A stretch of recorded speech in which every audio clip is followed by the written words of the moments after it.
of all the books. That's the right. official podcast of the David A. Howe Public Library. Number 10. Drop the balloons. Yay! It's time. There are balloons falling. Yeah. Everybody. Oh, they're everywhere. Oh my gosh, it's so much fun. And the fan turnout. Yeah, Boy, it's great. Sorry. Everybody, no, actually stay quiet. Folks, please. Yeah. We hope to be able to meet each and every one of you afterwards. Yeah. We'll never We meet won't them have time. all. There's no way. How can we count the grains of sand? Anyway. Did you ever think we'd make it this far? 10 to episodes. episode 10? Yeah. No. I thought you'd burn out around 7. Yeah. So- Yeah, me too. Yeah. I have a series of guest hosts that are just waiting for the call. Yeah. Well, if you think about it, that means we've been doing this for like 2.5 months. Yeah. That's a lot of hours I know. together. Yeah. I am kind of sick of you. Yeah. Ooh. This might be Wow. the 10th and final Okay. episode. All right. Let's No, do I'm this. kidding. Let's- Actually, oh, okay. I got you a 10th anniversary Me present. Oh my gosh. For you. Ready? Oh my gosh. I didn't know we were doing presents. Yep. Okay. Oh. Well, actually, I got myself a Coke. Wow, this is so nostalgic. Yeah, I got myself a Coke. The Coke bit is back. Yeah. Wow. Well, this one MVP. MVP. Okay. Because I mean, yeah. Well, Hold on. I mean, if there's only 2 of us, that makes me the least valuable player. No, you could be the other valuable player. But you know what? Every MVP needs something. What does every MVP need? Cheerleader. A cheerleader. I don't like this joke. All right, I'm opening mine. Yeah. Yeah. Hashtag refreshing. Yeah. Coca-Cola send funds courtesy of David A. Howe please. Library. I mean, how more legit 155 do we North have Main to Street, be? Wellsville, New York. Whoa. Like 10 episodes. Yeah, We're obviously in this for the long run. we are. Come on, Coke. We're in it to win it. Man, that's good. Anyway, I'm Nick Gunning. I'm MVP, Eric Mickles. Well, We're your hosts for book news. That's always it. Yeah. I always say book news, and then there's going to be like a whole list. But when we just cover books, it's author news. right. I mean, I try to keep it to that. You tend to veer off into rants about fandoms and marine life and such. But Well, there you go. all right. So here we are, episode 10. Yeah. Wow. We've got some stuff planned. Well, we've got one thing planned. We have a segment. We have a segment planned. Woo. Sure. As we normally do. Yeah. Actually, let's start with what we're reading. Let's start with our bookmarks. I don't know why I we're said. gonna mix it Actually, up. I wanted to ask you how your Halloween's going, because this is the last week. This Is podcast comes out the last week of October. Oh my gosh! Wow. Yeah, man. We did it. We made it through. Yeah. Have you had a good October? I've read a decent amount of scary books. I've seen some scary movies. I got 2 more scary books to read. Wow. I know. So You can probably do it in. I think so. I'm a little mired in what I'm currently reading. Mm-hmm. So I guess we'll just go right to that. Okay. Yeah. All right. I- Where's your bookmark? So I finished Gray Mountain, as I was talking about last week. Right. John Grisham. And it was, back and forth. I was like, I don't like this. I really like this. I don't like this. I ended up giving it a 4-star because I thought it ended up being really good. You liked it? I did. I was pleasantly surprised. It was maybe the first one that he's written with a female protagonist. So Really?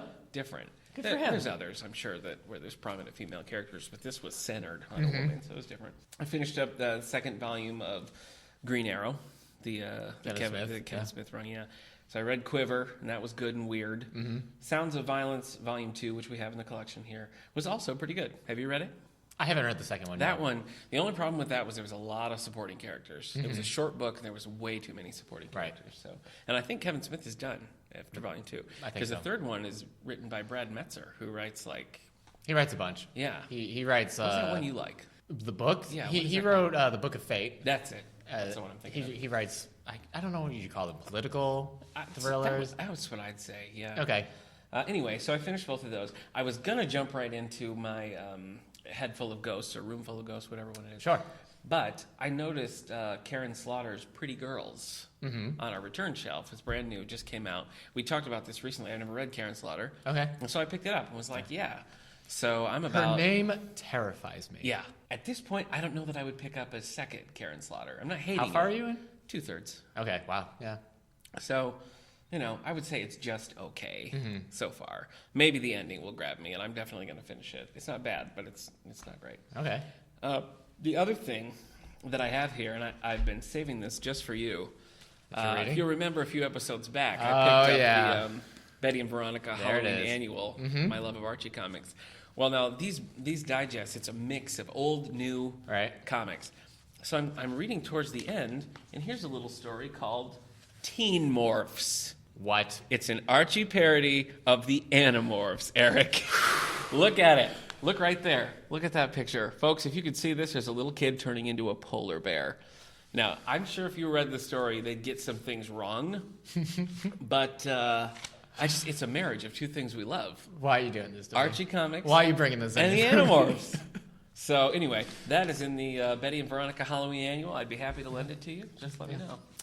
I'm probably going to read it. Yeah, are you? Yeah, I got to see if they get the jokes right. You have to. And maybe it will be like a good nature ribbing, and I'll be like, At one point they say that the teens can turn into any animals, and I don't know much about Animorphs, but I feel like that's not true. To morph into an animal in Animorphs, all right, they have to acquire the DNA. And to do that, they have to make physical contact with an animal. Okay, and they just acquire the DNA. Okay, like in whatever morphing technology they have now. Mm-hmm. So they can only morph into the animals they've encountered. So they can't be like, oh, I'm falling, I better turn into a bird. If they haven't, come in contact with a golden eagle, they can't do it. Okay, all right. So that's not too wrong. Yeah. Boy, I bet we're going to make a lot of listeners. If you know, what would you say? What's the target age for Animorphs? When it came out? Well, no, I mean, what would you say, like 10 to 12-year-olds? Would you go lower, higher? Anyway, we have about 40 books in this series just waiting for you to come check out. So I started in 4th grade. Okay. Or 4th or 5th grade. Yeah. And that's around the time they started. I started when there was probably 12 books out. Okay. So, yeah, we'll say like 4th grade. And I read it until it finished in 2001, which I was like 15 or 16 then. So. All right, well, folks, come in. Check out these Animorph books. Anyway, that's it for my bookmark. I'm moving on next to the Sleepwalker Tonic that I mentioned a couple weeks ago by Jason Segel, Sequel to Nightmares. That's my next Halloween read, but I'm not on it yet. Okay. So where are you? I finished 2 books. Okay. This is turning into all the Kevin Smith, like he needs another podcast, Yeah, this is turning into a Kevin Smith podcast. I realized, last week you mentioned you read the Batman comic, The Widening Gyre. Oh, yeah. And I was talking about how I had also read it. I have never read it. Oh, okay. I completely reviewed it with you, though. Yeah, you did. So I read it. And my review isn't completely trash but you now. said the thing about Phantasm. Yeah. That is true. I don't know how I knew that, because I've never read it. Weird. I think maybe he talked about it in a podcast that I had listened to. Anyways, it was good. Yeah. I liked all the flashbacks between Batman and Robin in their earlier years and watching how Robin starts getting sick of Batman. Okay. Onomatopoeia. Yeah. So I guess Kevin Smith created Onomatopoeia. I haven't researched this, but I mean, he shows He's up everywhere. Yeah. Oh, yeah, Sounds of Violence that I just read. Onomatopoeia is the villain. Every time he writes one, so. Did you like? So you liked it? Yeah. Looks like we'll never see the ending to that. I don't think so. So there we go. All right. So that was good. Okay. I don't know how far down the line I would get, because I have like a mental list. When somebody says, I want to start reading Batman comics, what would you give me? Yeah. I don't know how far down the list Widening Gyre would be. Yeah. I don't know if... I wouldn't recommend it to somebody looking to read Batman. Maybe when the Batman Superman movie comes out, we can get really geeky. Oh, talk about our absolute fave Batman. Superman stars. Let's alienate everyone who listens. Yeah, so listeners, warning. Yeah. When that movie comes out in March, we will be... talking a little Superman, Batman. All right. Yeah. What else you got? I just finished today Jack of Spades. Oh, my gosh. By Joyce Carol This is the first time hearing of this. Really? Yeah. Oh, yeah. That you finished it. I didn't know. Yeah. It's pretty good. Okay. I gave it, you're not going to believe this. What?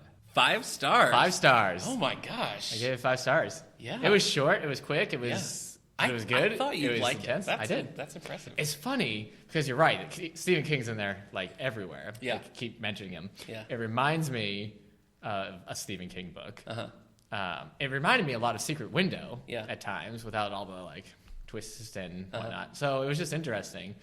And you had said that had happened to her. Yeah, that was when she was here. I just mentioned to her how much I enjoyed that book, and she said that the plot of Jack of Spades basically. I think we've talked about it before, but this author who gets taken to court by somebody who's claiming that he plagiarized him. Yeah. Anyway, Joyce Carol Oates was telling me that happened to her. That this person was accusing her of plagiarism, and it kept going and going, and ultimately this person was institutionalized. Right. And so from that, she took it and made Jack of Spades. So. But it was funny because as I was reading it, it reminded me of Secret Window. So I'm like, is she like... Oh. I thought it was like some meta thing where Yeah. maybe she was actively trying to remind you. And he mentions the other one, what's the dark half? Oh, yeah. By Stephen King. Ursula brought that up last week. I don't know that book at all. It's just, it made it seem like she was purposely maybe stealing from Stephen King to write this thing about somebody stealing with Stephen King. Like she was just trying to go really crazy. So when you're reading, you're like, is this real? So that was really good. That's cool. I can't believe you liked it that much. glad you did. I'm glad I read it for this one too, because it's not a horror book. No. But it definitely has a creepy, I mean, if we counted Secret Window right. in our Halloween viewing, you could definitely. Yeah. So, who would you cast in Jack of Spades as the writer? You need somebody who's 50. Yeah. But, he's got to be kind of an unassuming type. Yeah, too. He's got to be likable, but be able to go crazy. So it can't be something like Jack Nicholson where he's going to go nuts. Yeah. So, I don't know. Oh, I don't know. Yeah. That would be a good. I don't know anymore. I almost said Harrison Ford. Tom Cruise. I wouldn't put Tom Cruise, but he's the right age. But he does have that he smiles and you want to like him, but then you kind of wonder. There's that edge. All right, maybe when Tom Cruise is a little bit older, yeah, he can do this more quiet Jack of Spades piece. Okay. Oh, you know what? John Cusack. Oh yeah, John Cusack has that. I never know what kind of vibe to get him. I would put John Cusack there. Yeah. All right. Okay. Nice. So John Cusack, if you're listening, call your agent. Yeah. We're adapting Jack of Spades into a movie. That's what I've read. I'm going to start Invasion of the Body Snatchers. Oh, yes. Per your recommendation. Yes. And I have some other comics to read. So, okay. Yeah. I'm still going to try to read that Dark Tower, The Gunslinger, the first graphic novel. Oh, the graphic. Yeah. Okay. I picked that up. It didn't look interesting to me. Wow. I promptly put it back down. So let me know if it's good. Yeah. I'll tell you if I like Invasion of the Body Snatchers. Okay. I want to watch. I don't know why I didn't suggest this for our Halloween viewing, but I have never seen the 70s version of the movie with Donald Sutherland. Yeah. And I want to see that one. So have you seen the original? Kevin yeah. Yeah. That one's good. You can definitely tell where they mandated a new ending. Because it ends with him just screaming they're here, yeah. And you're like, yeah, that's the ending. And then it goes to that part in the police station. We're like, yeah, this doesn't fit with anything else that we just saw. That'd be interesting to see what you think of the book ending. Oh, all right. Let's do it. All right, man. We're on to book news. Yeah. Do you want to start? Sure. All right, so here's some advance notices that we have. Yeah. You go on. I'm just going to lean back. I'm just going to close my eyes and... if funny. I look like I'm asleep, I'm really listening. I feel like that joke was way funnier when I made it, but I'm glad that you tried. I think it's good that you tried. Actually, I'm going to sit here attentively drinking my sweet, sweet Coke. Yes, you are our LVP. All right, so we've got... Did you say... You said LVP. Did I? Oh, that must have been... Son of a gun. That was a mistake. 10 episodes of this. I know. That's what I've been dealing with. Good night, everyone. All right, so coming out in January 12th, we have a new one from Karen Robards. She's got one called... It's pronounced robot. Sorry. She's got one called Darkness, and it's about an ornithologist on some That's a bird? It's a bird, yeah. Bird doctor? Not doctor. Not a doctor, a bird scientist. Is there a bird doctor in the house? I'm a bird doctor. All right, anyway. I've been waiting my whole life for this moment. A bird scientist. Or we could just say ornithologist. Yeah, sure. I couldn't say it if I wanted to. I guess on some little island on the outskirts of Alaska. And she's trapped there. So it's romantic suspense. So there's probably a dude also there. And maybe a third love interest being a bird. Yeah. And she's kind of in love with this bird. But he's sick, so they need a bird doctor. Right. Stat. Right. He has bird flu. Oh my gosh, that's totally real. Yeah. So we've got that coming out January 12th. That's when we'll definitely have. Also, Ian Rankin. Have you read Ian Rankin? No. Okay. I wish you would stop asking me if I've read these popular authors. You know I haven't. I'm sorry. Just makes me look bad in front of our listeners. Well, Even Dogs in the Wild is what it's called. Even Dogs in the Wild. Yeah? What? This is an Inspector Rebus book 20. Rebus McEntire? Rebus, no. Not Rebus. I'm on fire. No, I know. Yeah, you are. Yeah, there's a lot of word association that you do. So Inspector Rebus, who's recently retired. Okay. I bet he's going to be brought back into the game. He's getting brought back in. So actually, I haven't read this series either, so I can't really fault you for that. But I know Rankin is popular, and I know we've gotten this book January he's ranking 19th, high. So. Oh my god, man, this Coke is like my spinach right now. I think we need a pun jar. Every time a terrible pun is made, it goes in there, and we use it to buy more Coke. Oh my gosh, we just created self-replicating Coke. Okay, I'm going to stop there because January again is kind of a light month, so I don't want to spoil all the fun too early. All right. What do you got, buddy? Sure. Oh, man. I almost have so much book news, I even don't want to handle this. Oh, boy. But I'm going to throw one. This one's for you. I'm just going to sit back. No. This one actually came out today. This one came out October 20th. So by the time you listen to this, it's out. So because everything else I'm going to read is coming out. Don't run to your local retailer. To get Back to the Future, the ultimate visual history. What? Yeah. How is that a thing that I don't know about? It just came out. I can't believe I missed it last time we did book news. I'm looking through this thing. It's crazy. It's got all this concept art. I need that. Probably pictures of who's the original Marty? I can't remember. Eric Stoltz. Yeah. Eric Stoltz originally played Marty, then they recast him with Michael J. Fox. A bunch of the different outfits they wear in the future. Yeah. The double ties. We got to popularize the double ties from Back in the Future too. So I guess anybody wants to send Nick a present. Yeah. This hardcover book is his ultimate. CO, the David A. Howe Public Library, 155 North Main Street, Wellsville. All right. So it's pretty exciting. I only have one kid's book. Okay. Rush Revere in the Star-Spangled Banner by Rush Limbaugh. What are those books? They're time travel adventure. They're time travel. Okay. With exceptional Americans. Huh. So like modern kids are going back in time. I guess so. Okay. But they're for, a younger crowd. Not a YA crowd. No. I mean, this one doesn't have it, but you would put it in Juve or something. Yeah. So, let me scroll a little because I got so many. Oh, no. Clementine. Okay, all these books I'm about to list are coming out October 27th. Okay. 2015. All right. The year of, what is it? What animal year are we in on the Chinese calendar? Why would I know that? I don't know. I'm a tiger. I don't know. Okay. Coach Tiger. Coach Tiger. Oh, my God. Oh, boy. It's all coming full circle. Yeah. All right. Clementine, the life of Mrs. Winston Churchill. Oh. Long overdue tribute to the extraordinary woman behind Winston Churchill. So there you go. Okay. All right. Custer's Trials, a life on the not on the America. Custer's Trials, a life on the frontier of a new America. Okay. So there's a couple books about Custer coming out it's right a now. brilliant new biography of George Armstrong Custer that radically changes our view of the man and his turbulent times by T.J. Stiles. Did you say T.J. Hooker? Yeah, T.J. Hooker. Wow. Wrote this book on I can't believe Custer. they got T.J. Hooker. All right, we have Home by Ellen DeGeneres. It's about homes, I guess. This deluxe edition of Home is printed on extremely high-quality paper. Well, that's cool. Hey. Printed on a sheet-fed press. All right, bound in real cloth-covered case. Okay, you got to stop. This is all about how the book is made. Yeah, I know. This book is a treasure trove of amazing California architecture, unique home furnishing, breathtaking art, and hundreds of ideas of putting together the home you've always dreamed of. I don't think you mean Ellen DeGeneres. It is Ellen DeGeneres. That's her. That's Ellen. Ellen wrote a book about architecture? Well, on California architecture. Stop trying to put Ellen in a box. She can do whatever she sets her mind to. Sorry, that just doesn't seem right to me. I bet a Finding Nemo sequel doesn't seem right to you. No, it really doesn't. And the whole of America, but they're doing it anyway. It's the dumbest sequel I've ever heard. Anyway. Wow, I actually thought you were wrong, but I pulled it up here on Barnes & Noble, and you are definitely right. Okay, Now I feel foolish. This book that's coming out by Simon Winchester, right? Uh-huh. I was going to skip it, but the title is so long. Okay. Ready? Yeah. The title of this book is called Pacific, Silicon Chips and Surfboards, Coral Reefs and Atom Bombs, Brutal Dictators, Fading Empires, and the Coming Collision of the World's Superpowers. Wow. Now I kind of feel like I've read the book. Yeah, by Simon Winchester. So I guess it says it's called the biography of the Pacific Ocean. Fun fact, I prefer the Atlantic Ocean. Yeah. East side. Have you read the autobiography of the Pacific Ocean? It's just a bunch of Let me read you some swearing. of my favorite chapters. Okay.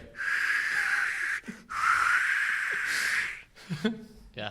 Can you believe it? Yeah. What else you got? All right. I think... Oh, nope. We've got another nonfiction book. Thank goodness. The Witches. Salem. Ooh. 1692 by Stacy Schiff. As somebody born and raised in Massachusetts... Yeah.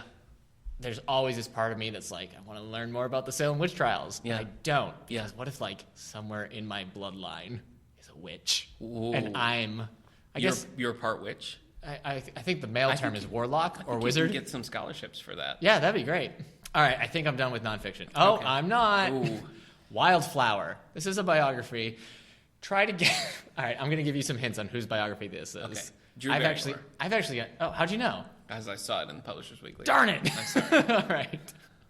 That whole game. I ruined it. You were like a Sherlock Holmes there. I know, yeah. You ruined the whole surprise party. Yeah. Thanks a lot, Sherlock. Sorry. Well, anyways, Drew Barrymore has a biography coming out. Autobiography. I would have guessed. Yeah, about the Pacific Ocean. So she's a wildflower, isn't she? She sure is. Yeah. All right, I have one more biography. Almost Interesting. Hey, like this segment. All right, this is an SNL a former SNL star. Okay. From the 90s. Oh, I have to guess. Yeah, right, from Drew, the 90s. Drew Barrymore. Nope. Sorry. Adam Sandler? That'd be so cool if it was. No, it's David Spade. Oh. Everybody's favorite person to forget. Yeah. Really. He was funny on SNL. He was, yeah. So if you're somehow the one person in this world who's a David Spade enough fan to read his biography, here it is. I like David Spade. I don't think I want to read his biography. Maybe it's a... I'll get the audiobook. Listen to him read his... What if it's not? What if it's read by Adam Sandler? That'd be crazy. Yeah. He's like, one time when I was... Robert. I give it a spade. Anyway, man. That bit we just did was actually better than the Adam Sandler movie Jack and Jill. So that was actually funnier. Now I've got books, real books that are coming out. Boy, so that was like an intermission that we just had. October 27th. All right, okay.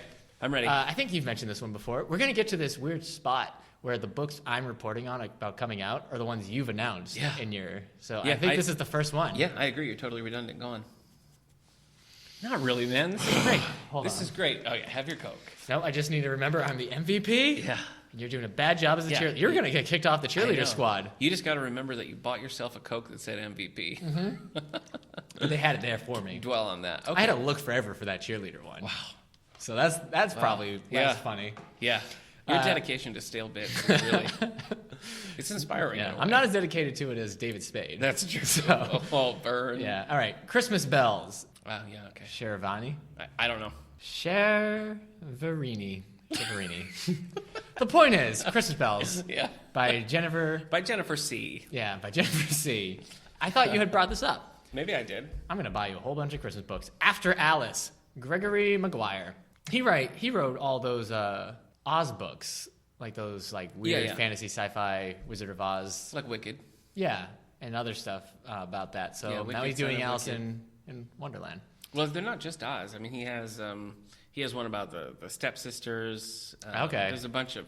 It's just twists on fairy tales. So he's found his niche. Oz, yep. So, have you read any of those? Because I know you love Oz. I tried to read Wicked a couple of times and just hated it. I thought it was so dry. Have you seen the musical? No. Kendra, my wife, loves the musical. Kendra, my wife, loves the musical. Right. So. I like the music, but I haven't seen it. A Death in the Family, a Detective Kubu mystery by Michael Stanley. Kubu. Yeah, Kubu. So, Detective Cool Beans. A Banquet of Consequences, a Lindley novel by Elizabeth George. A Banquet of Consequences. Yeah. That sounds kind of passive-aggressive. Well, guess what, mister? Yeah. I hope you're hungry because you're in store for a banquet of consequences. The Woman Who Walked in Sunshine, #1 Ladies Detective Agency by Alexander McCall Smith. McCall Smith. Have you read any of these? No. Huh.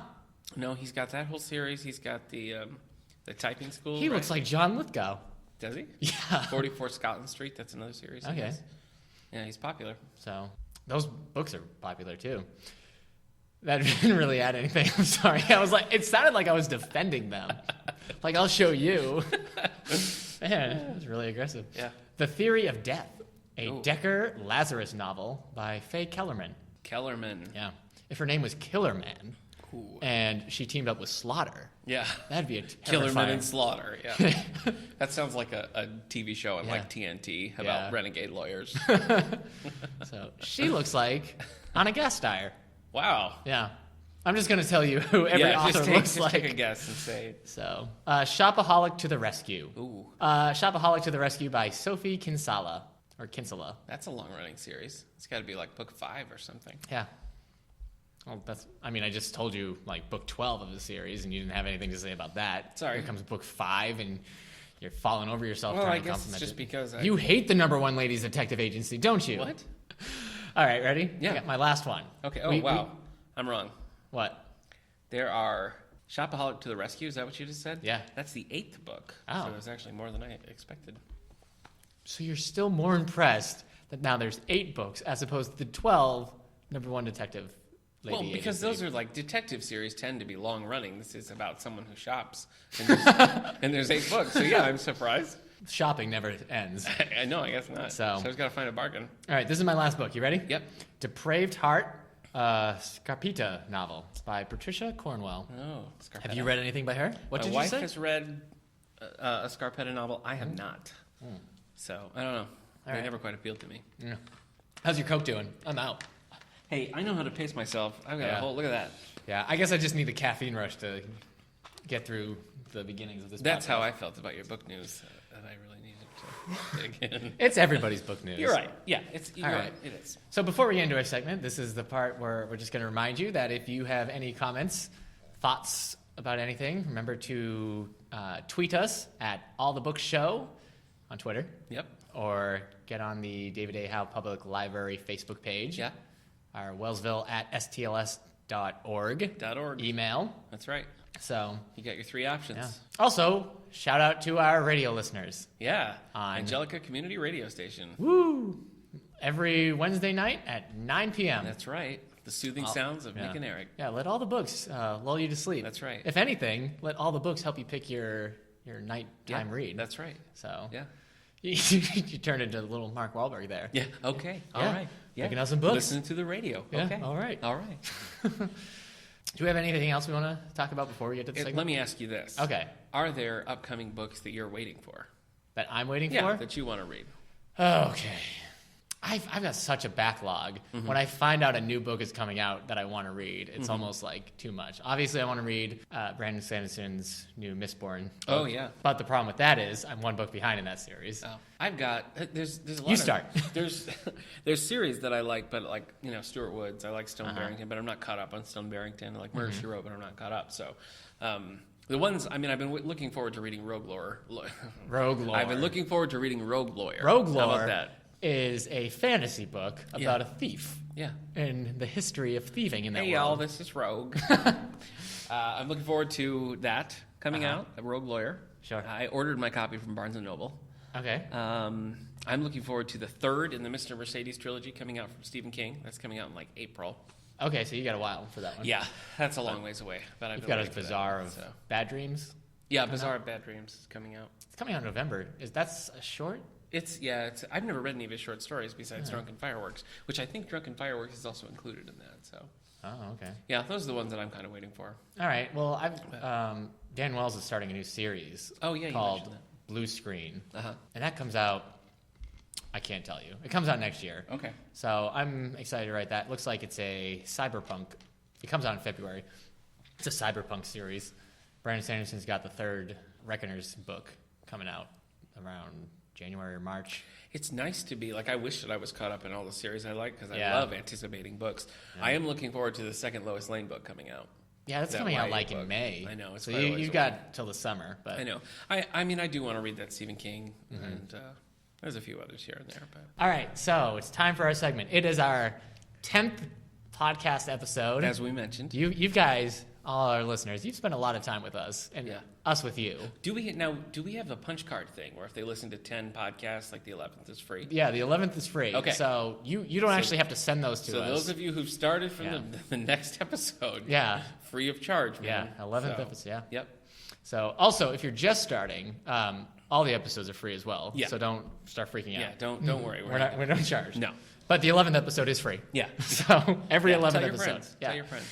So for 10, you have to do something. That's right. 10. We've been batting around some different options for what we want to do for number 10. It's weird because it seems like the simplest choice, but it was also one that we were like, because it's the hardest thing for us to do. Yeah. Said we should come up with our 10 favorite books. Yeah. So we're very original. Yeah, it's very original. No one's ever done this before, ever. But it's, how many times do you do? Yeah, well, I mean, I think we've skirted around it a lot. Yeah. We've mentioned some favorite authors, but we never actually sat down. I don't think. I've always had a couple favorite books floating around in my head where if somebody asked me, I'd say those books. But to really look through what I've read and find these are the ones that stuck with me, I enjoyed doing it. Yeah, I did. Finding them. It was something where there were some books I wasn't picking or some books I picked, and I was like, that's not it. Because which of these books have I either reread after I had read them the first time, or which ones could I just pick up now and decide to reread? Yeah. So that's how I picked mine. And these aren't in particular order. It's not like this is my favorite book of all time. Well, actually, I put mine in the order that I read them in. Oh, okay. And not in my favorite order. Oh, that's fun. The one that I... So, we're just going to share with you guys our top 10 favorite books of all time. And I'm sure there's some books that maybe should be on this list. Yeah. I didn't include I Am Legend, and I'm wondering if I should have. I know. So shout out to I Am Legend. I have a couple of authors where there's a couple of books that it was hard to choose. So I did choose one. But how about we alternate? Okay. So why don't you start? Oh, well, then it's going to end with you. All right. I don't think you want me to start? No, let's do this. I'll no, start. I'm going to start. Okay. All right, I'm just going to get this out of the way. Okay. So we can move on, so everybody can relax and we can be done with it. Actually, why don't I start? Folks, my favorite book is Jurassic Park. Wow. Just kidding. Sorry, what were you going to say? I feel like I interrupted you. Go ahead. What were you going to say? I don't want to say it anymore. Oh, okay. You hurt my feelings. I'm sorry. You didn't hurt my feelings. You took away my thunder. Oh. But you can't take it. Do you know Brontosaurus means thunder lizard? Oh, my gosh. Yeah. Thunder Lizard is such a better name. Yeah. Can we just call it I am the thunder lizard. That's right. Okay. But that's a rabbit trail. I'm trying to get us off of that dinosaur talk. I know. I picked Jurassic Park. Yeah. As the first book You I have mentioned. to. You have to. There's no way around it. Read It's a it great in 5th grade. Mm-hmm. Obviously, I had seen the movie first, but I couldn't believe how much I loved the book. And I have reread Jurassic Park multiple times.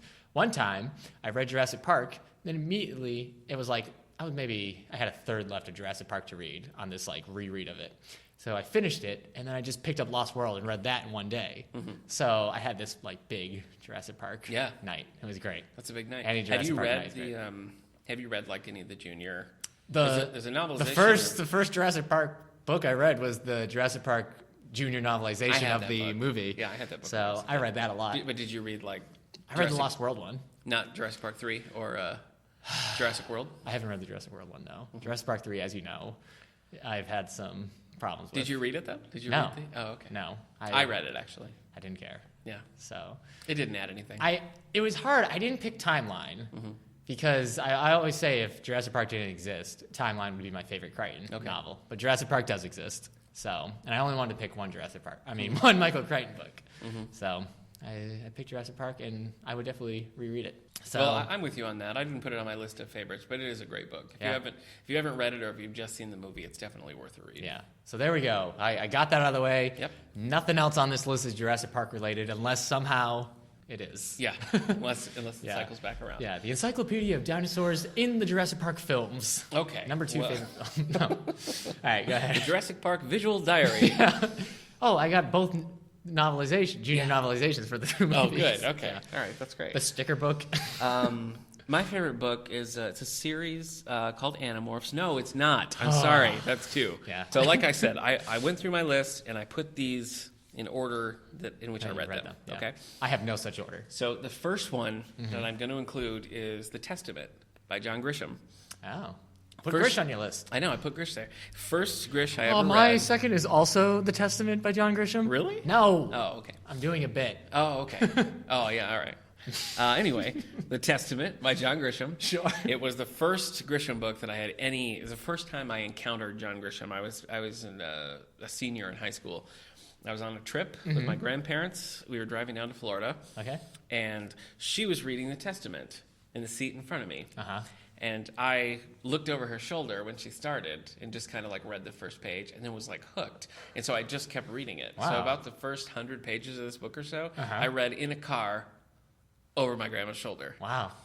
And so when she finished it, she gave it to me and I read it and I loved it. Ah, I gotta remember that to tease you about. Yeah, you should. Yeah. It's how did you catch this book over your grandmother's shoulder? It is legal fiction, but it's about a man who kills himself and leaves his whole fortune to an illegitimate daughter that nobody knew about. Oh. And she's a missionary in like the deep dark. There's no way to get a hold of her. She's just deep in this jungle. So this lawyer for the estate has to go and find her. So it's different from any of the other Grishams that I read, but it really stuck with me. That's a great one.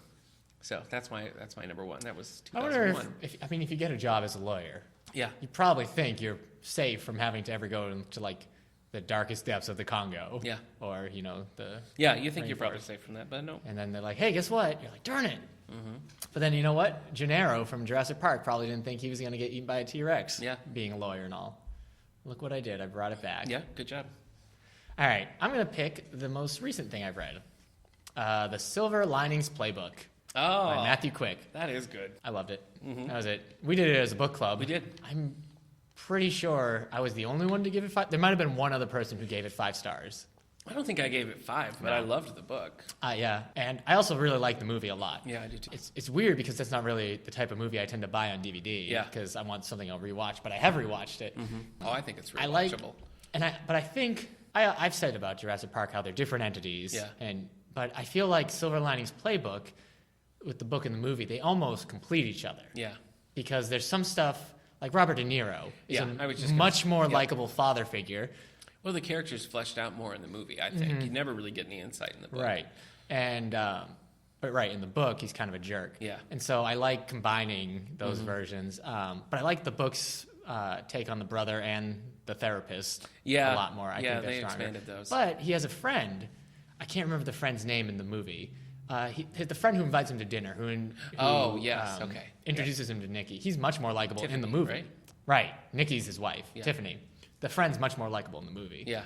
In the book, he's kind of a jerk. Yeah. But, so... That's a good pick. That's a good one. Now, have you read anything else by Matthew Quick? No, but I want to now. It seems like he kind of writes a type.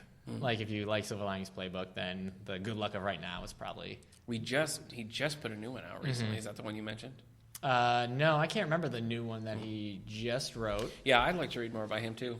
Is it Love May Fail? That's the new one? Oh, that sounds right. Oh, yes, we did have someone in the book club give it 5 stars besides me. So, all right. Who was it? Friend Carly. Oh, okay. So Carly Simon?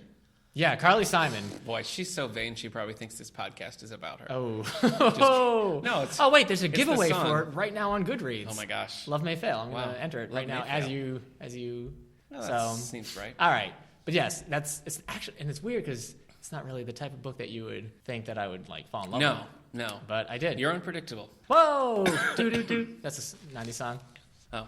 You're unpredictable. That's believable. Oh, right. Unbelievable. Right. Sorry, everybody. Yeah, that was... It's unbelievable I got that song embarrassing. Wrong. Okay. And entered. I hope I win. All right, number 2 on my list is by my all-time favorite author. We already mentioned in this podcast. Jack Finney. Jack Finney. That's right. Now, this was a tough one for me because I didn't want to just have the whole list be Jack Finney's. So, among his books that I've read, I would put probably Invasion of the Body Snatchers, Time and Again, Five Against the House, and Good Neighbor Sam. Okay. All kind of in tight competition with each other because they're incredibly different, but they're all great. I settled on Time and Again, which is it's a time travel story. It's we did it for a book club here. It's the first one I read. I was doing a huge truck of books, checking in a book drop when I worked at Willard Library in Michigan. And shout out. Yeah. And I came across it and checked it out, loved it, and then read everything, just kept reading his stuff. Nice. Time and Again is great because there's so many different facets to it. I mean, you hear time travel story and you think, oh, it's sci-fi. And I guess technically it is, but I think somebody that would be time travel. Yeah. But somebody looking for a sci-fi novel, I think, would be very disappointed because that just happened. That's just something. That's just a part of it. That's just how he gets to where he goes. Isn't that also kind of like the time traveler's wife? Not that they're the same, but the idea that time travel is just kind of there. Yeah. Okay. Yeah. The way he taps into it is he just kind of puts himself in the mindset of being in that time, and But it starts by he goes back in time. They're like, you need something to do back there. So his girlfriend's family has this weird sort of mystery. Okay. There's this gravestone that just has a weird symbol on it, and they've never understood why they did that. And so that was just his little, while I'm back there, I'm going to figure this out. Well, that ends up opening up this huge mystery. And there's a little bit of romance. It's a great book. It's a great book. It's illustrated. Ooh. Has a lot of pictures from the time. Okay. It's just a well done book. Is it not a movie? It's not a movie. No. Huh. There was like an off-Broadway musical a long time ago, but they've never. Do you have the soundtrack? Robert Redford. No, there's no soundtrack. Robert Redford picked up the option to make it, and it just never. He never did it. So. Mr. Redford. Yeah. This is Eric and Nick of all the books. That's right. Stop resting on your laurels. Yeah. And stop making movies with Nick Nolte and make Time and Again. Yeah. Yeah, please. Could Robert Redford play the character in Time and Again, No, he could play Danziger, but you haven't read it, so that means nothing. But he could still be in it. He could still be in it. Yeah. So he'd be a great Danziger. Redford, it's right there. Yeah. Destiny is right there for you to grab. Reuben, he could also be Reuben, but you don't know what that means. Yeah. So you should cast. You should just cast this movie. That would be tough. All right. Wait, can I play the lead?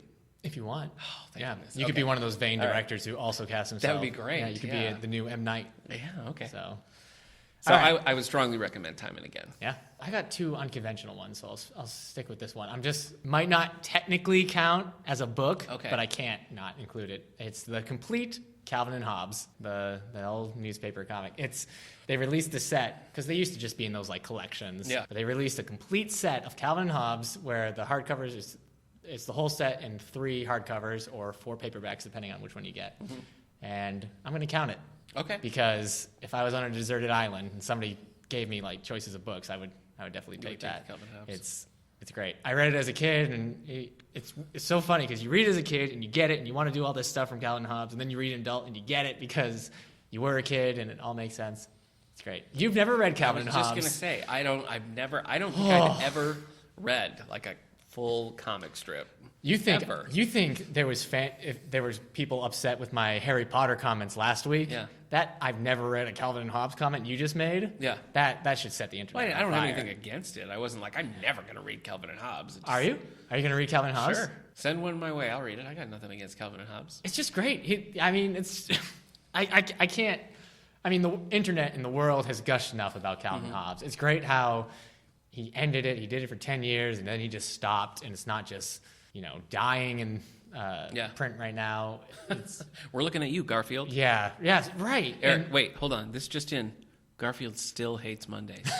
He hates them. Yeah. He hates them, but he loves lasagna. It's great, though, because all the bits, lasagna. Like, we're not sick of Calvin's snowmen, deranged snowmen that he made. I'm not sick of it. We're not sick of Hobbes jumping to meet him at the door when he comes home from school because it ended. Couldn't agree more. And we had it. Yeah. It's great. And he's never merchandised it. You can't get a Hobbes doll. Really? Yeah. He didn't want it to be where you can get Garfield on everything. He didn't want it to be like that. And he also said in this interview that he didn't want a stuffed Hobbes because that would basically say Hobbes is a stuffed animal and that Hobbes isn't real. Yeah. And I think most of us who've read Calvin Hobbes know that Hobbes is very real. So he's like imaginary? No, he's real. Okay. Hobbes is real. Sorry. All right. I mean, it's just not it's not even a discussion. Okay. Anyone who loves Calvin Hobbes is going to tell you Hobbes is real. Okay. So anyways, that's one of my picks, the complete Calvin and Hobbes collection. Huh, interesting. So. Send something my way. Okay. Let's see. Back to me. Mine's like doing this in chronological order of when I read them. It's really it's like taking me back in time. And again? Oh my goodness. Yeah. 1.21. No, yeah. that's different. Number 3 on my list is Anti-Mame by Patrick Dennis. This is a great book. Anti-what? Anti-Mame. Like ant. Oh. Anti-Mame is about a little boy whose father dies, and his father's his last living relative, except for this estranged sister of the father, Mame Dennis, who it's just a real extravagant, drink a lot, party all the time kind of person. And like Patrick, Eddie Murphy. Like who? Eddie Murphy. Yeah, he has that song from the Murphy, 80s. Yeah. He wants to party all the time. Party all the time.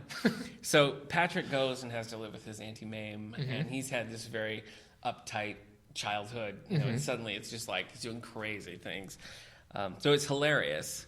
Okay. Mame is just a great character. There's a sequel called Around the World with Anti-Mame, which is kind of set in the middle of the first book. Okay. It's good. It's not as good, but Anti-Mame is just... and then, of course, that's what the musical Mame with Angela Lansbury. They made a movie with Lucille Ball as Mame. There's a famous movie called Anti-Mame that stars Rosalind Russell. This means nothing to you? Okay. No. All right. I recognize the name Angela Lansbury. Yeah. And Lucille Ball. Yeah, they're real. So Anti-Mame, if you've never read it, it's mostly, I think, a comedy is how I would describe it. But it's not just that. I mean, would you dare to call it a dramedy? The way they kind of relate to each other is kind of it's touching in places. Right. It's a great book. I love it. I read that in 2003. All right. I also came across it in the library.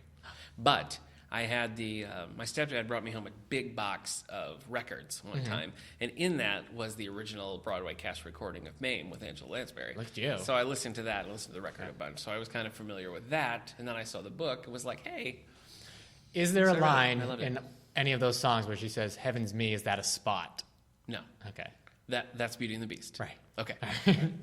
I'm going to say The Great Divorce by C.S. Lewis. Okay. I was wondering if I wanted to say The Screwtape Letters or The Great Divorce, and I've decided to say The Great Divorce. I've never read either of those. Yeah, this one, it's really good. I mean, it's religious. That's the one where C.S. Lewis and an imaginary tiger hang out a lot? Or is that something, is that different?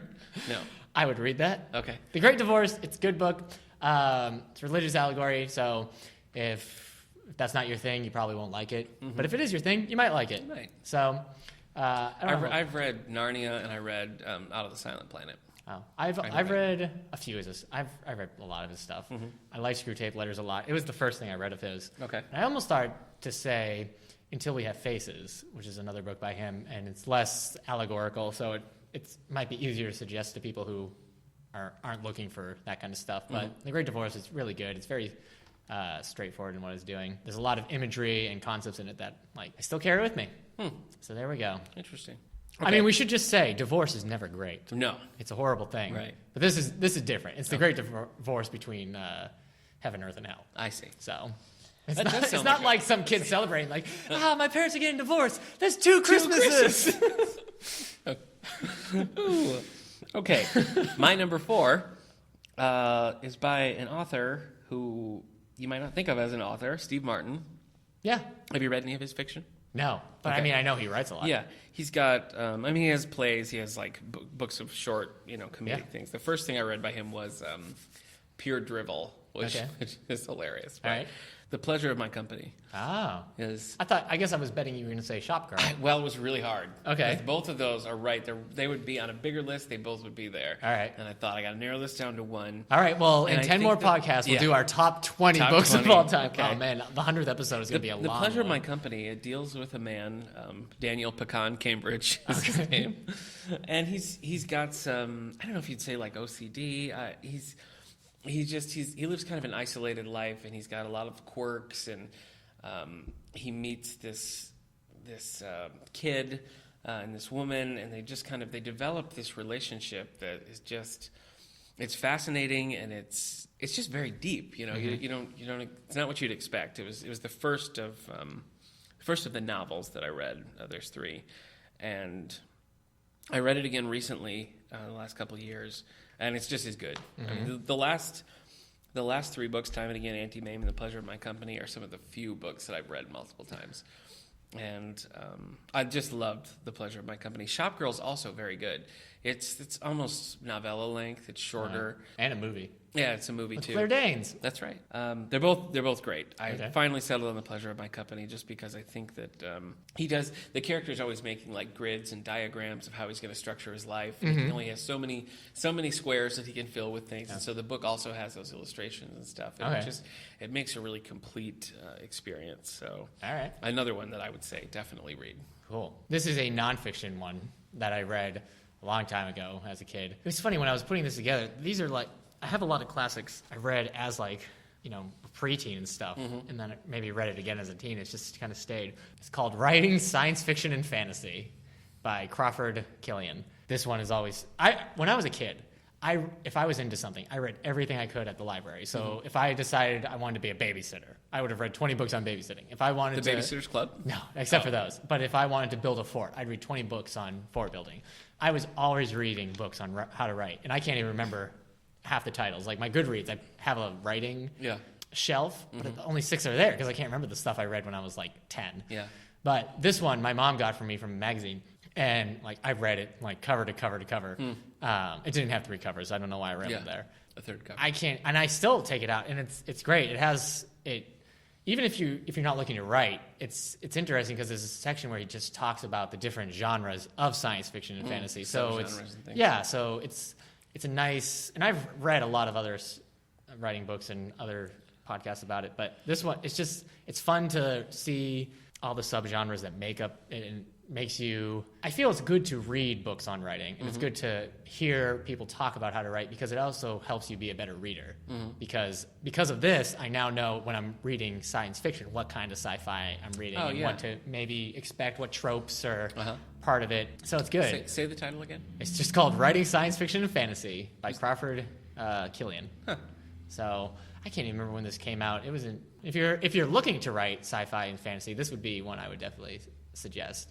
But if you're also looking to read sci-fi fantasy, and I'd also suggest it. So it was weird to pick that as one of my top 10 books, but if I was stranded on an island, I would definitely want that with me. Take that. Yeah. Okay, so the next takes us deeper into my college years. This is a book. It's like we're growing up with you. It's like watching Boyhood. That's true, yeah. In book form. Yeah, the last two I was reading when I was getting my associate's degree. This one is one that my wife, who was simply my girlfriend at the time, recommended to me. It was one that she'd loved, and I picked it up, and it was, I hadn't read anything like it ever before. It's called The Muse Asylum by Dave. Oh, I want you to try to pronounce that. Can you see? You know I can't. What do you got? Is that a Z? Yeah, it's after a C? Czchuchlewski. Yeah. There's somebody out there who just was like, it's Zakluski. Yeah. And we're like, oh. So Dave C. wrote this, Muse Asylum. And it was, I don't know, it's about, the book centers on this author who's a very reclusive figure. Horace Jacob Little is his name. He's written this book, and that's it. Nobody knows anything about him. Nobody knows, his past, what he's been doing since. He's just a completely reclusive figure. And these grad students are doing, work on him, and they decide that they're going to figure this out. They're going to get to the bottom of it. Okay. And so you just kind of follow them as they're trying to figure this out. And it's a quick read. It's about 224 pages, according to Goodreads. So it's not long and sprawling, but it's you're just immersed in it. You want to know what's going on. You just travel right along with it. And one of those books, you finish and you're just like, wow, why are there not 100 more of these books? I've read some of the other stuff you've read, and they're good, but nothing as good as Muse Asylum. So that's Muse Asylum by Dave Czchuchlewski. Czchuchlewski. He's listening to this podcast. A tear just rolled down his face now. I'm sure he knows that it's a difficult name. So my wife read that first, and she passed that on to me when we were in college, and it's always stayed with me as one of my favorites. So. Okay. All right, man.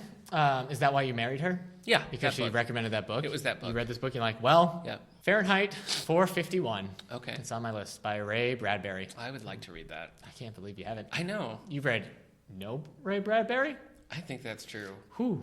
I know. I've been wanting to read Dandelion Wine. I have it on my shelf for a long time. Well, I feel like, if you want to borrow my copy of Fahrenheit 451, the billions that exist in any library, go ahead. Huh. I read it in 8th grade. So it's weird how you turn that into an insult. But sorry. Go on. I read it in 8th grade, and I really liked it. But remember how I told you I had given up on reading for a while, and then I got back? This was one of those books that after I read State of Fear, and I was like, oh, I'm going to read it again. I picked this up to reread it, and I couldn't believe how much I still liked it. It was still really, really good. If you're like Nick and you haven't read Fahrenheit 451... if you're like Nick... it's just about a dystopian world where people burn books because they have ideas and, art and everything. So if you've seen the movie Equilibrium, it's kind of like that. Or if you've seen the movie Fahrenheit 451, it's also similar. Like that. Yeah, it's very similar. And the character in it is a fireman. He's one of the guys who burns books, and he picks up a book, and his life is changed forever. And it's really good. I chose to pick this over Animal Farm, which I don't know why I compare them, but it's probably because I read them at the same time. And I really liked Animal Farm, and I still reread that. But Fahrenheit 451 is probably one of my favorites. And every time I find out someone hasn't read it, it drives me crazy. I'm like, you got to read this. Yeah. You would love it because you love books. It's true. And it's talking about how important books are. Kind of scary sometimes because sometimes it seems like we're getting to that future. The walls are TV screens. Right. And, in his house, I think he has 3. And she his wife talks to the characters on the TV screen like they're friends and everything. It's kind of creepy. You got me a shirt. You got me a Fahrenheit 451 shirt. True. Yeah. You found it at a thrift store, right? Thrift store. Yeah, that's great. What else you got? Oh, you wrapped. Okay. Yeah, I wrapped it up. I'm not done. So I still got some my more. next one, this was a tough call because really this is a favorite author of mine. Okay. Which is Robert V. Parker, who we've talked about a lot on the show before. I wonder if I can guess what you're going to say. Can I make one guess? Yeah. Alpalooza. It's not Alpalooza. Alpalooza is the Weird Al album. Yeah.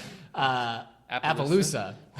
That, you know what? It was between that and Night Passage, and I ultimately went with Night Passage. I read that one. You did? Okay. Night Passage was the first Robert Parker that I read, and I loved it. Was totally hooked.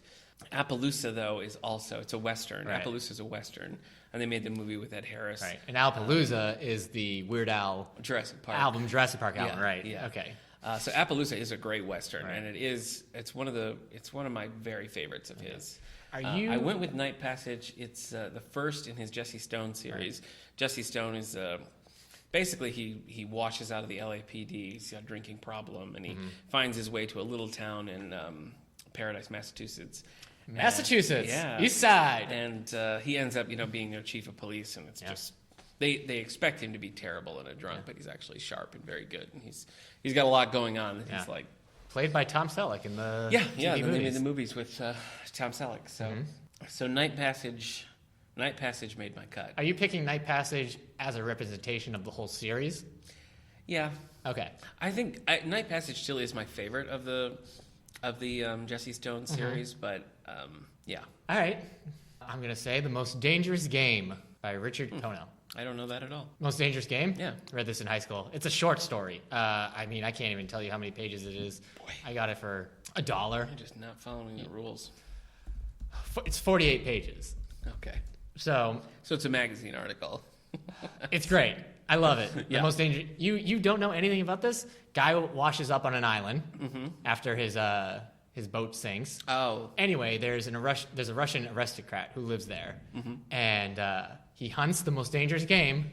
Is it wolves? No. Oh no, I bet. Is it tiger? I no. bet it is man. It's man. The most dangerous game is man. All right. And so he hunts the main character through the jungle, and it's just the relentless hunting. I have always thought that it would be a great movie starring Sean Connery as the hunter, Will Smith as the guy who washes up, and at the end credits, Will Smith could have a rap song called "I Am the Most Dangerous Game." So it is there's a old black and white movie of the Most Dangerous Game. It's by the same director who did King Kong, and he did it before King Kong, and you can see a lot of what he brought into Skull Island with that. The movie's actually really entertaining. The book is great. The story is great. I love it. I mean, for a short story. Back when, do you remember there was a little tiny, just a mom and pop bookstore called Borders? I don't know if you remember Borders. Listeners, there is a store in a city that we go to that still has the Borders sign up. Every time Nick and I see it, it's the most heartbreaking thing because we're like, it's a Borders! And then we realized it's an empty store. Yeah. I've transferred my love to Barnes & Noble, but Borders was better. Yeah. Borders, I love it. I miss it. Yeah. Borders used to have this section, and I think it was maybe just one book, and they would feature this maybe monthly. And I found a lot of books that I liked there. And this is either the first or second of the Borders picks that I picked up that it seemed like they were just right in tune with the kind of books I wanted. But this one is called Bridge of Sighs by Richard Russo. This one Richard Russo is probably more well-known for Empire Falls. It won the Pulitzer Prize. Okay. They made a movie with Ed Harris, actually, and Helen Hunt, a miniseries it was. But this Bridge of Sighs, it's set in upstate New York. It follows a young kid, really, and you kind of see him go through his life. And there's nothing really, I can't really explain. It's like this element is what I loved about it. It was just the whole atmosphere of this kid growing up, just his life, his friends, and you see some parallels. Some of the scenes take place in the future with the character. You're not quite sure which character he is from the flashback sections, but it's just a great book. It's just really well put together. So I picked that up from Borders. Loved it. I read several other Richard Russo since then, and none have. Well, he wrote Nobody's Fool, which you read Nobody's Fool. Did I? Oh, yeah. Yes, I did. And I know it's another one that I just. Oh, that was so bad. I know, I hated it. I've read a couple things about him that I like, but nothing's ever even come close to how much I liked Bridge of Sighs.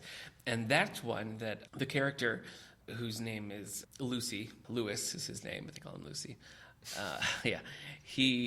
He was reading, the whole time he's talking about H. Rider Haggard, who wrote the Ellen Quartermain stories, which I'd never read before, I'd never heard.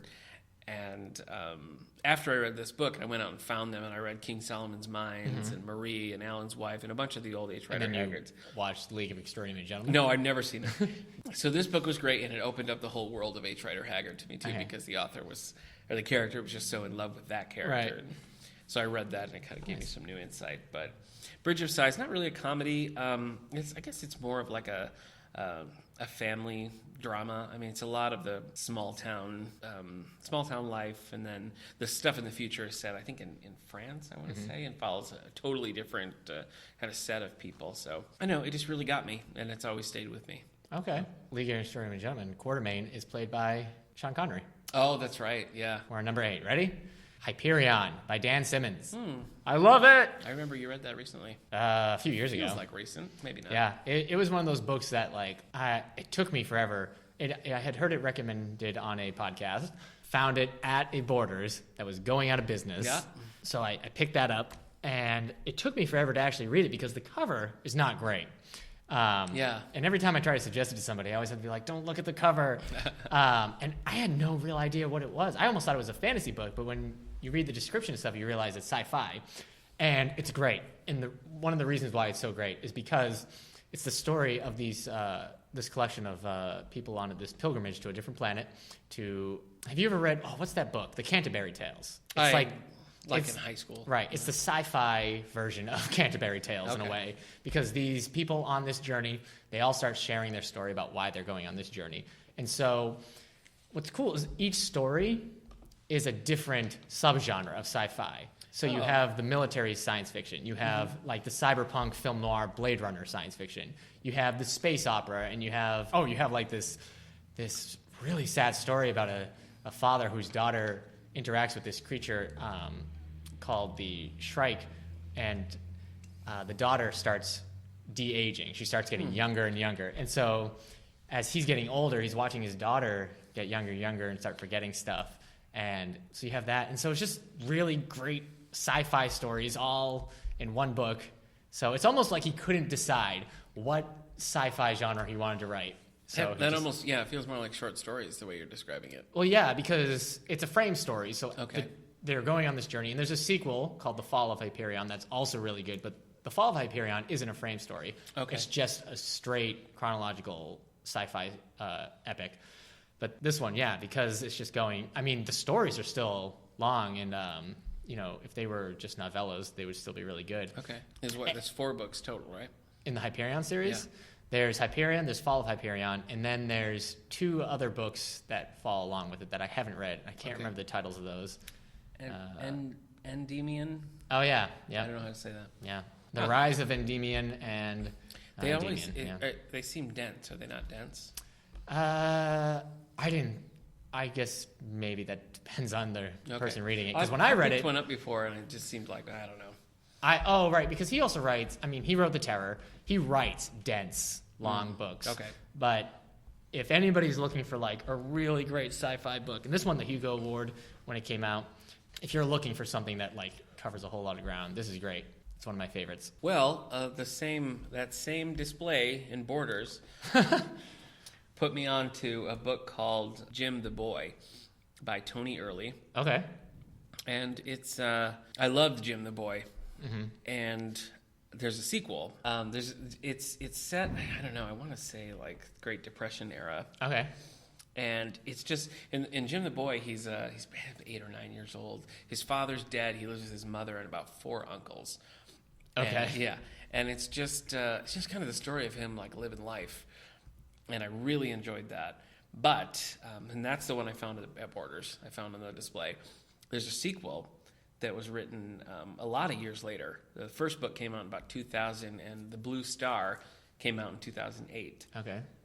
And it deals with the same characters, but you could read them totally separately. You could read one and not the other. It wouldn't matter at all because they're very separate stories. The Blue Star is actually the one that's on my list.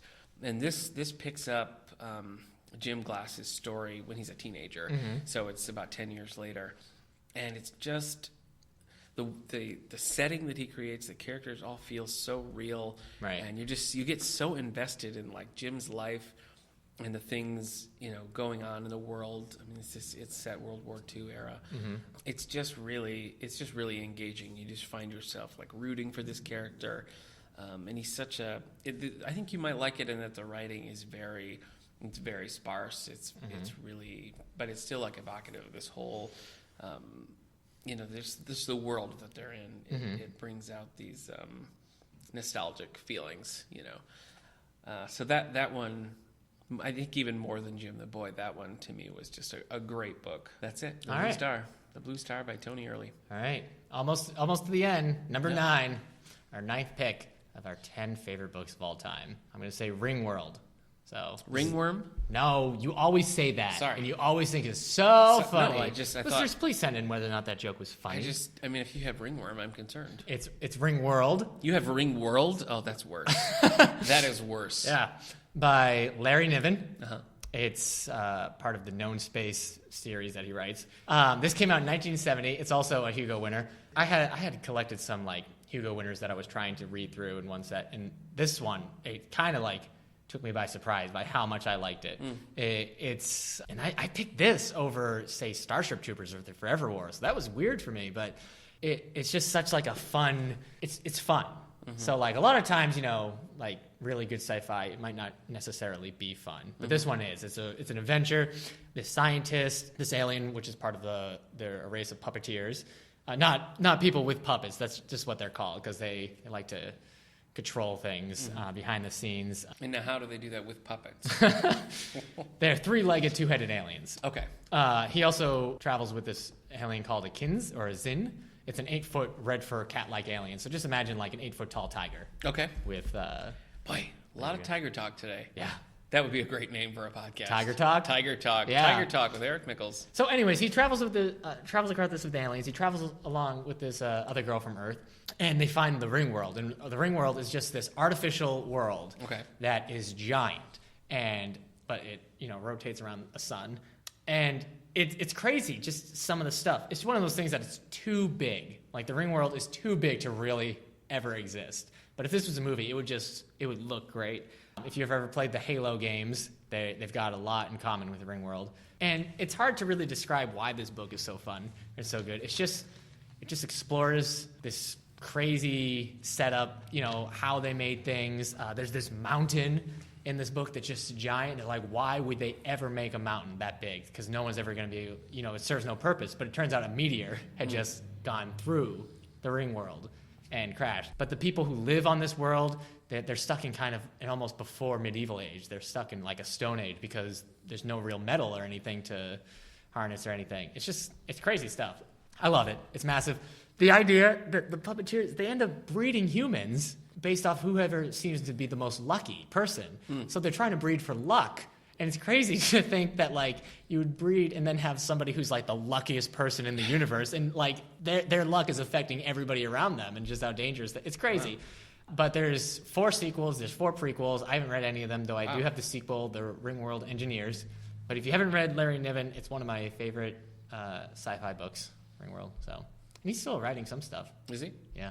Well, my next one is more recent. Number 9. That's right. This is one I read just a couple years ago. I was working at an election, and when you work in the election, you have to be there like 5 in the morning. You stay till like 9 at night. Yeah. So you love get it. a lot of reading done on those days. But one of the other ladies that I was working with was reading Fall of Giants by Ken Follett. Okay.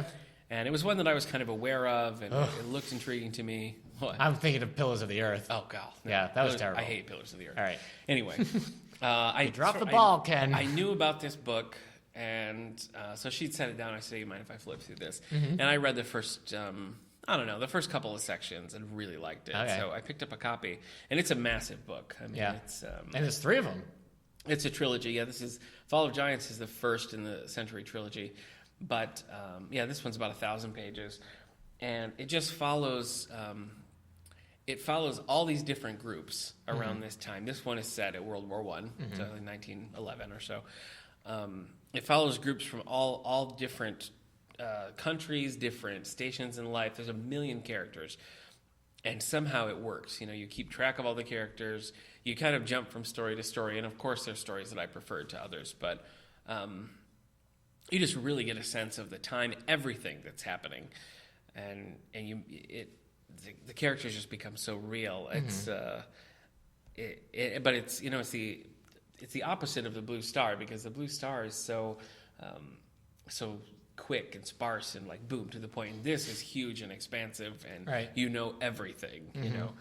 So there's similarities, but this one, I think more than I read the whole trilogy, and number 2, which is set at World War II, was also great. I put it almost neck and neck with this one.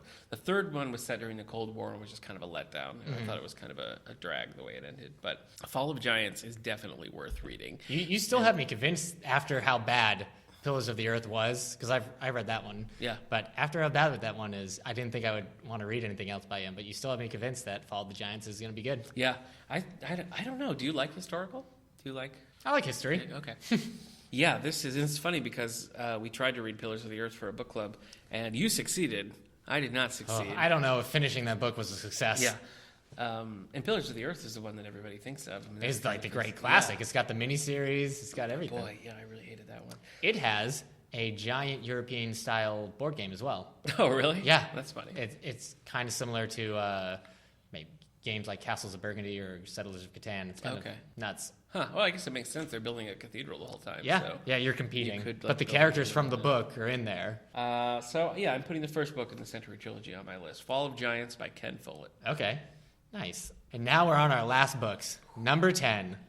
And mine's a double feature. Oh, boy. Yeah. It's actually not allowed. So. Yeah, you're right. You know what? This list has been unconventional from the get-go. That's true. Just like you, man. Thanks. I was in middle school or younger. Yeah. And I'm sure other people have done this. You know, I read the bunch of those great illustrated classic books. Oh, yeah, me too. 20,000 Leagues Under the Sea, Oliver Twist, The Prince and the Pauper. I read all those, and I really liked them. And I've been trying to get to this point where I've reread the full versions because they were really good.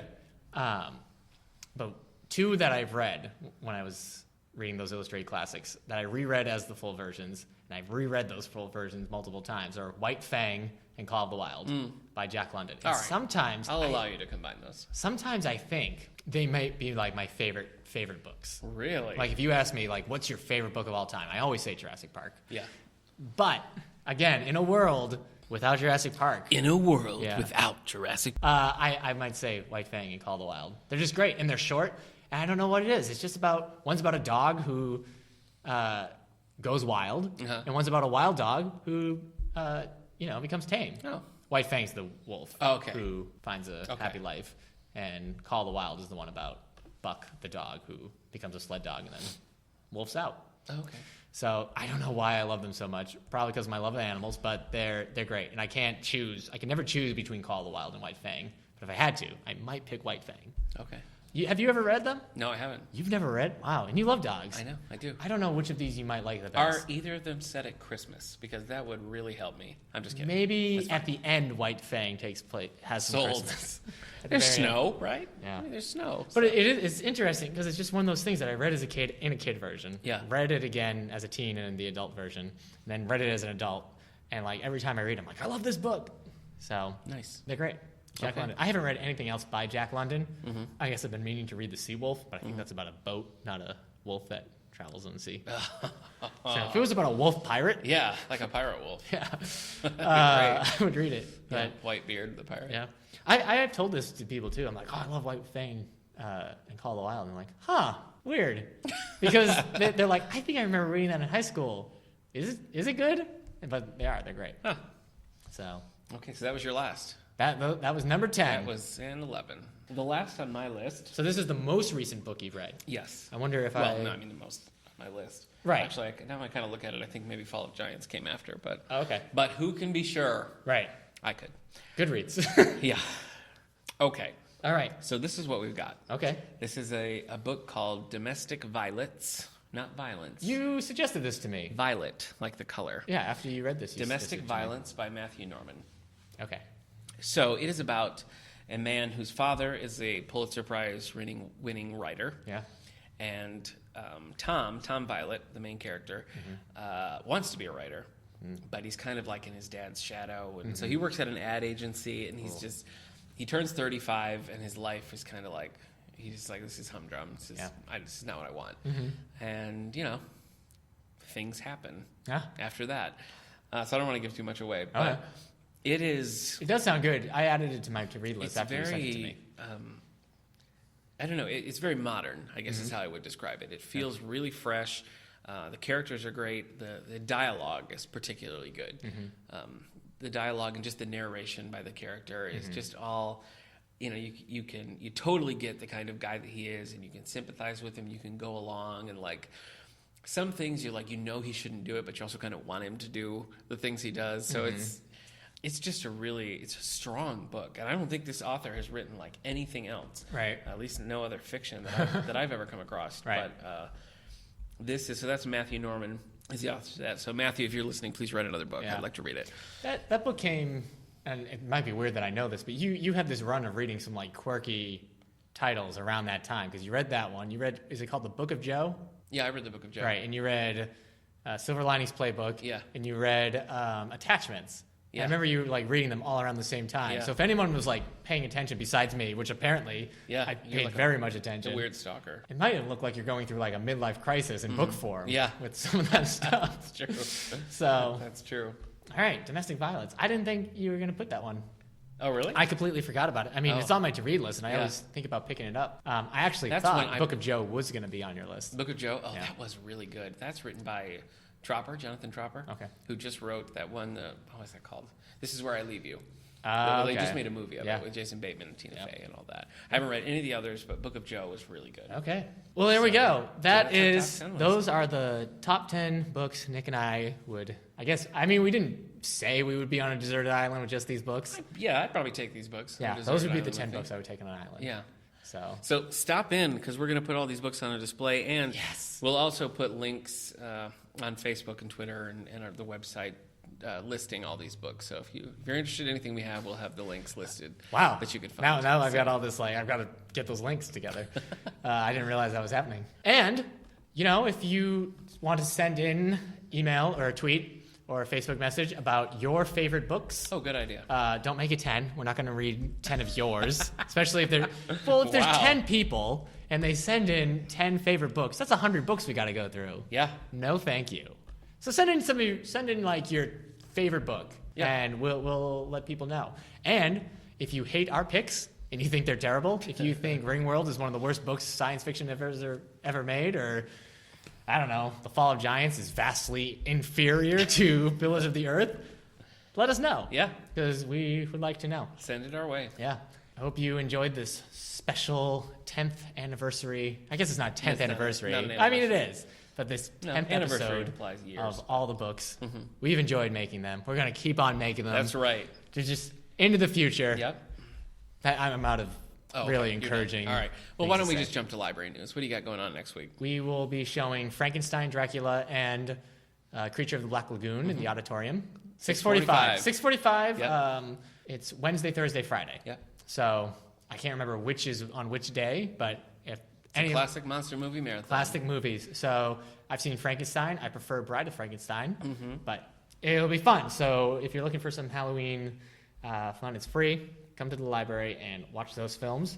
My Asylum Book Club will be meeting the 30th. 29th. The 29th for ages 12 to 18. By the time this podcast is released, the next tech class I'm teaching is on esports. What is that? What does that even mean? See, you should come to the class because I'll be explaining what esports is. Me. I'll be explaining what games are categorized in esports. Esports are video games now that are counted as sports. Okay. I mean, obviously, there's going to be people who's like, this isn't a sport, and whatever. I don't want to get in on that because even though I'm a video gamer and I play some of these games, I might still say they're not really sports. But anyway, we're going to talk about them. It's like League of Legends, the game where you're a bunch of cars playing soccer. StarCraft, Counter-Strike, we're going to talk about that. But it's basically for people like yourself who, when I say the term esports, you're like, what is that? So it's not for people who play esports. It's for people who might know people who talk about it. I see. So I'm kind of excited to teach that one because I'm excited to talk about it. Starting in November, we're doing NaNoWriMo at the library, National Novel Writing Month. We'll talk more about it in other podcasts, but we're going to be a space. So it will be online. When you can meet here, we'll have stuff about it at the library. So if you're looking for a writing space, we're going to have it open here. Great.